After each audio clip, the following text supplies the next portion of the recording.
আপনারা দেখেছেন যে একটা বাড়ি এখানে দেখতে পাচ্ছেন। এই বাড়ির যে সিঁড়িটা আপনি ধরে সরে দাঁড়ান, এই বাড়ির সিঁড়িটা, এই সিঁড়িতে কিন্তু ঘটনাস্থল। আর এর পাশে যে এনাদের যে বাড়ি, এই মাদ্রাসা, এই মাদ্রাসাটা উনি ভাড়া দিয়েছে এখানে।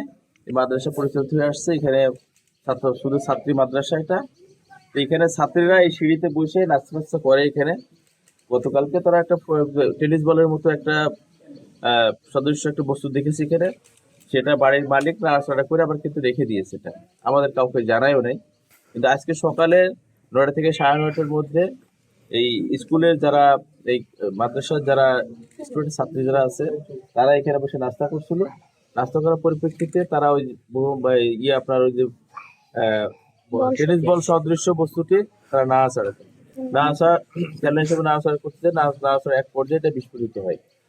তা আমরা তখনই আমাদের পুলিশ এখানে ঘটনাস্থল আছে, এখানে আমরা বিস্ফোরণ আলামতগুলো সংগ্রহ করেছি। আমরা এই বিষয়গুলো দেখছি আসলে পিছনে কোনো বিষয় আছে কিনা।